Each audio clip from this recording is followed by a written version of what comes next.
Chapter 24. Let Them Laugh. The secret garden was not the only one Dickon worked in. Round the cottage on the moor there was a piece of ground enclosed by a low wall of rough stones. Early in the morning and late in the fading twilight, and on all the days Colin and Mary did not see him, Dickon worked there planting or tending potatoes and cabbages, turnips and carrots and herbs for his mother. In the company of his creatures he did wonders there, and was never tired of doing them, it seemed. While he dug or weeded he whistled or sang bits of Yorkshire moor songs, or talked to Soot or Captain or the brothers and sisters he had taught to help him. "We'd never get on as comfortable as we do," Mrs. Sowerby said, "if it wasn't for Dickon's garden. Anything'll grow for him. His taters and cabbages is twice the size of anyone else's. And they've got a flavor with them as nobody's has." When she found a moment to spare she liked to go out and talk to him. After supper there was still a long clear twilight to work in, and that was her quiet time. She could sit upon the low rough wall and look on and hear stories of the day. She loved this time. There were not only vegetables in this garden. Dickon had bought penny packages of flower seeds now and then, and sown bright sweet-scented things among gooseberry bushes and even cabbages. And he grew borders of mignonette and pinks and pansies, and things whose seeds he could save year after year, or whose roots would bloom each spring and spread in time into fine clumps. The low wall was one of the prettiest things in Yorkshire, because he had tucked moorland foxglove and ferns and rock cress and hedgerow flowers into every crevice, until only here and there glimpses of the stones were to be seen. "All a chap's got to do to make 'em thrive, mother," he would say, "is to be friends with 'em for sure. They're just like creatures. If they're thirsty give 'em drink, and if they're hungry give 'em a bit o' food. They want to live same as we do. If they died I should feel as if I'd been a bad lad and somehow treated them heartless." It was in these twilight hours that Mrs. Sowerby heard of all that happened at Misselthwaite Manor. At first she was only told that Mr. Colin had taken a fancy to going out into the grounds with Miss Mary, and that it was doing him good. But it was not long before it was agreed between the two children that Dickon's mother might come into the secret. Somehow it was not doubted that she was safe for sure. So one beautiful still evening Dickon told the whole story, with all the thrilling details of the buried key and the robin, and the grey haze which had seemed like deadness, and the secret Mistress Mary had planned never to reveal, the coming of Dickon and how it had been told to him, the doubt of Mr. Colin and the final drama of his introduction to the hidden domain, combined with the incident of Ben Weatherstaff's angry face peering over the wall, and Mr. Colin's sudden indignant strength, made Mer Sowerby's nice-looking face quite change colour several times. "My word," she said, "it was a good thing that little lass came to Manor. It's been makin' o' her and savin' o' him, standin' on his feet, and as all thinkin' he was a poor half-witted lad with not a straight bone in him."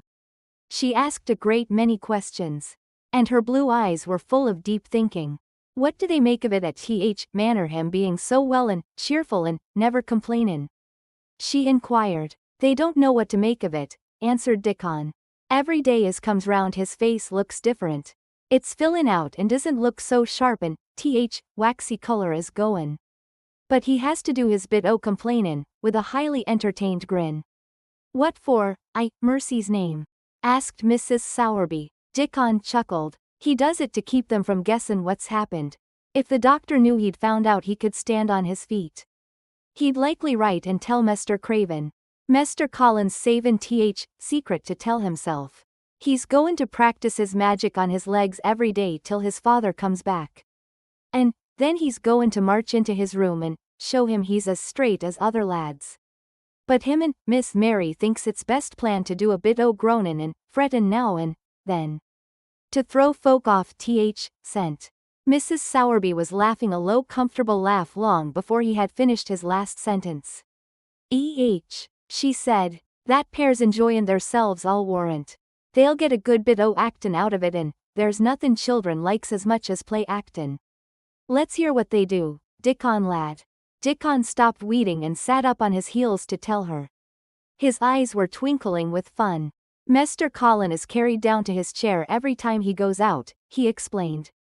"And he flies out at John, footman, for not carryin' him careful enough.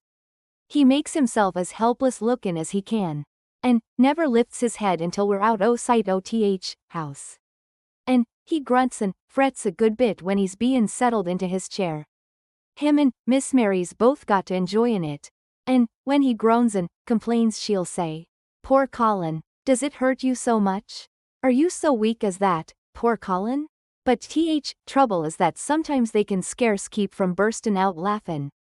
When we get safe into the garden they laugh till they've no breath left to laugh with. And they have to stuff their faces into Mester Colin's cushions. To keep the gardeners from hearin', if any of 'em's about. More they laugh better for 'em," said Mrs. Sowerby, still laughing herself. "Good healthy child laughin's better than pills any day o' year.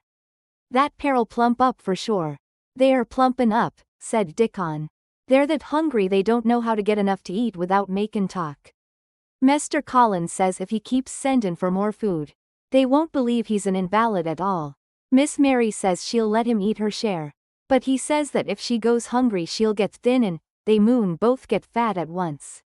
Mrs. Sowerby laughed so heartily at the revelation of this difficulty, that she quite rocked backward and forward in her blue cloak. And Dickon laughed with her. "I'll tell thee what, lad," Mrs. Sowerby said when she could speak. "I've thought of a way to help 'em. When goes to 'em in mornin' shall take a pail o' good new milk. And I'll bake 'em a crusty cottage loaf or some buns currants in 'em. Same as you children like. Nothin's so good as fresh milk and bread. Then they could take off edge o' their hunger while they were in their garden. And fine food they get indoors, you'd polish off corners." Mother," said Dickon admiringly. "What a wonder art. Always sees a way out o' things. They was quite in a pother yesterday. They didn't see how they was to manage without orderin' up more food. They felt that empty inside. They're 2 young uns growin' fast, and health's comin' back to both of 'em. Children like that feels like young wolves and food's flesh and blood to 'em," said Mrs. Sowerby. Then she smiled Dickon's own curving smile. But they're enjoyin' theirselves for sure," she said. She was quite right, the comfortable wonderful mother creature. And she had never been more so than when she said their play actin' would be their joy. Colin and Mary found it one of their most thrilling sources of entertainment. The idea of protecting themselves from suspicion had been unconsciously suggested to them first by the puzzled nurse and then by Dr. Craven himself. "Your appetite is improving very much, Master Colin," the nurse had said one day. "You used to eat nothing, and so many things disagreed with you." "Nothing disagrees with me now," replied Colin. And then seeing the nurse looking at him curiously, he suddenly remembered that perhaps he ought not to appear too well just yet. "At least things don't so often disagree with me. It's the fresh air." "Perhaps it is," said the nurse, still looking at him with a mystified expression. "But I must talk to Dr. Craven about it." "How she stared at you," said Mary when she went away. "As if she thought there must be something to find out." "I won't have her finding out things," said Colin. "No one must begin to find out yet." When Dr. Craven came that morning he seemed puzzled, also. He asked a number of questions, to Colin's great annoyance. "You stay out in the garden a great deal," he suggested. "Where do you go?" Colin put on his favorite air of dignified indifference to opinion. "I will not let anyone know where I go," he answered. "I go to a place I like. Everyone has orders to keep out of the way. I won't be watched and stared at. You know that. You seem to be out all day, but I do not think it has done you harm. I do not think so. The nurse says that you eat much more than you have ever done before." "Perhaps," said Colin, prompted by a sudden inspiration. "Perhaps it is an unnatural appetite." "I do not think so, as your food seems to agree with you," said Dr. Craven. "You are gaining flesh rapidly and your color is better." Perhaps I am bloated and feverish," said Colin, assuming a discouraging air of gloom. "People who are not going to live are often different." Dr. Craven shook his head. He was holding Colin's wrist and he pushed up his sleeve and felt his arm. "You are not feverish," he said thoughtfully. "And such flesh as you have gained is healthy. If you can keep this up, my boy, we need not talk of dying." Your father will be happy to hear of this remarkable improvement. I won't have him told. Colin broke forth fiercely. It will only disappoint him if I get worse again, and I may get worse this very night. I might have a raging fever. I feel as if I might be beginning to have one now. I won't have letters written to my father, I won't. You are making me angry, and you know that is bad for me. I feel hot already. I hate being written about and being talked over as much as I hate being stared at. Hush, my boy, Dr. Craven soothed him. Nothing shall be written without your permission. You are too sensitive about things. You must not undo the good which has been done. He said no more about writing to Mr. Craven. And when he saw the nurse, he privately warned her that such a possibility must not be mentioned to the patient. The boy is extraordinarily better, he said. His advance seems almost abnormal. But of course he is doing now of his own free will what we could not make him do before. Still, he excites himself very easily, and nothing must be said to irritate him. Mary and Colin were much alarmed, and talked together anxiously. From this time dated their plan of play actin. I may be obliged to have a tantrum, said Colin regretfully. I don't want to have one, and I'm not miserable enough now to work myself into a big one. Perhaps I couldn't have one at all. That lump doesn't come in my throat now. And I keep thinking of nice things instead of horrible ones. But if they talk about writing to my father, I shall have to do something. He made up his mind to eat less. But unfortunately it was not possible to carry out this brilliant idea. When he wakened each morning with an amazing appetite, and the table near his sofa was set with a breakfast of homemade bread and fresh butter, snow-white eggs, raspberry jam and clotted cream. Mary always breakfasted with him, and when they found themselves at the table, particularly if there were delicate slices of sizzling ham sending forth tempting odors from under a hot silver cover, they would look into each other's eyes in desperation. I think we shall have to eat it all this morning, Mary, Colin always ended by saying. We can send away some of the lunch and a great deal of the dinner. But they never found they could send away anything. And the highly polished condition of the empty plates returned to the pantry awakened much comment. I do wish, Colin would say also. I do wish the slices of ham were thicker. And one muffin each is not enough for anyone. It's enough for a person who is going to die, answered Mary when first she heard this. But it's not enough for a person who is going to live. I sometimes feel as if I could eat 3. When those nice fresh heather and gorse smells from the moor come pouring in at the open window. The morning that Dickon, after they had been enjoying themselves in the garden for about 2 hours, went behind a big rosebush and brought forth 2 tin pails, and revealed that one was full of rich new milk with cream on the top of it, and that the other held cottage-made currant buns folded in a clean blue and white napkin. Buns so carefully tucked in that they were still hot. There was a riot of surprised joyfulness. What a wonderful thing for Mrs. Sowerby to think of. What a kind, clever woman she must be. How good the buns were. And what delicious fresh milk. Magic is in her just as it is in Dickon, said Colin. It makes her think of ways to do nice things. She is a magic person. Tell her we are grateful, Dickon extremely grateful. He was given to using rather grown-up phrases at times. He enjoyed them. He liked this so much that he improved upon it. Tell her she has been most bounteous and our gratitude is extreme. And then, forgetting his grandeur, he fell to and stuffed himself with buns and drank milk out of the pail in copious draughts, in the manner of any hungry little boy who had been taking unusual exercise, and breathing in moorland air, and whose breakfast was more than 2 hours behind him. This was the beginning of many agreeable incidents of the same kind. They actually awoke to the fact that as Mrs. Sowerby had 14 people to provide food for, she might not have enough to satisfy 2 extra appetites every day. So they asked her to let them send some of their shillings to buy things. Dickon made the stimulating discovery that in the wood in the park outside the garden, where Mary had first found him piping to the wild creatures, there was a deep little hollow, where you could build a sort of tiny oven with stones and roast potatoes and eggs in it. Roasted eggs were a previously unknown luxury, and very hot potatoes with salt and fresh butter in them were fit for a woodland king besides being deliciously satisfying. You could buy both potatoes and eggs and eat as many as you liked, without feeling as if you were taking food out of the mouths of 14 people. Every beautiful morning the magic was worked by the mystic circle under the plum tree, which provided a canopy of thickening green leaves after its brief blossom time was ended. After the ceremony Colin always took his walking exercise. And throughout the day he exercised his newly found power at intervals. Each day he grew stronger and could walk more steadily and cover more ground. And each day his belief in the magic grew stronger as well it might.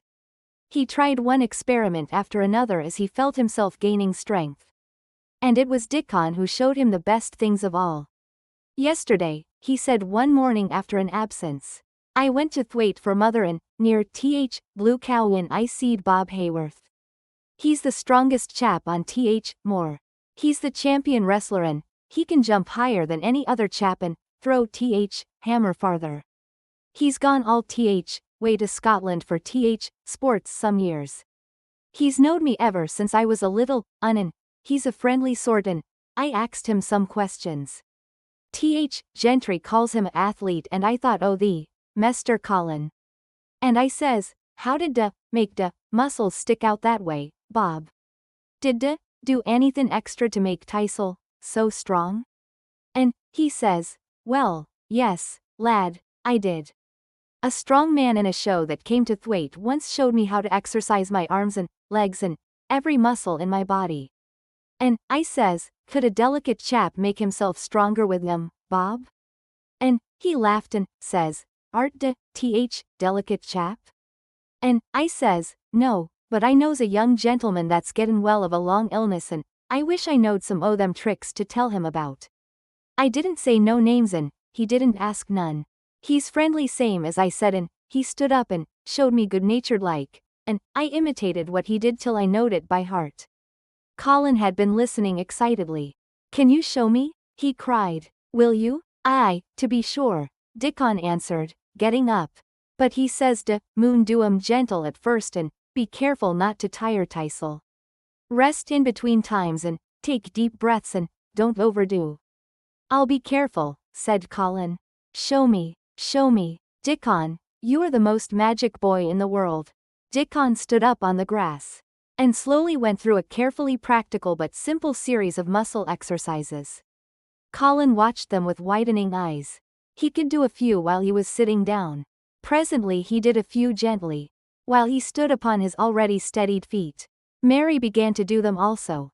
Soot, who was watching the performance, became much disturbed, and left his branch, and hopped about restlessly, because he could not do them too. From that time the exercises were part of the day's duties, as much as the magic was. It became possible for both Colin and Mary to do more of them each time they tried. And such appetites were the results, that but for the basket Dickon put down behind the bush each morning when he arrived, they would have been lost. But the little oven in the hollow, and Mer Sowerby's bounties, were so satisfying, that Mrs. Medlock and the nurse and Dr. Craven became mystified again. You can trifle with your breakfast, and seem to disdain your dinner, if you are full to the brim, with roasted eggs and potatoes, and richly frothed new milk, and oat cakes and buns, and heather honey and clotted cream. They are eating next to nothing, said the nurse. They'll die of starvation, if they can't be persuaded to take some nourishment. And yet see how they look. Look, exclaimed Mrs. Medlock indignantly. I'm wathered to death with them. They're a pair of young Satans, bursting their jackets one day, and the next turning up their noses at the best meals cook can tempt them with. Not a mouthful of that lovely young fowl and bread sauce did they set a fork into yesterday, and the poor woman fair invented a pudding for them, and back it's sent. She almost cried. She's afraid she'll be blamed if they starve themselves into their graves. Dr. Craven came and looked at Colin long and carefully. He wore an extremely worried expression when the nurse talked with him, and showed him the almost untouched tray of breakfast she had saved for him to look at. But it was even more worried when he sat down by Colin's sofa and examined him. He had been called to London on business, and had not seen the boy for nearly 2 weeks. When young things begin to gain health, they gain it rapidly. The waxen tinge had left Colin's skin, and a warm rose showed through it. His beautiful eyes were clear, and the hollows under them, and in his cheeks and temples had filled out. His once dark, heavy locks had begun to look as if they sprang healthily from his forehead, and were soft and warm with life. His lips were fuller and of a normal color. In fact, as an imitation of a boy who was a confirmed invalid, he was a disgraceful sight. Dr. Craven held his chin in his hand and thought him over. "I am sorry to hear that you do not eat anything," he said. "That will not do. You will lose all you have gained. And you have gained amazingly. You ate so well a short time ago." "I told you it was an unnatural appetite," answered Colin. Mary was sitting on her stool nearby, and she suddenly made a very queer sound, which she tried so violently to repress, that she ended by almost choking. "What is the matter?" said Dr. Craven, turning to look at her. Mary became quite severe in her manner. "It was something between a sneeze and a cough," she replied with reproachful dignity. "And it got into my throat.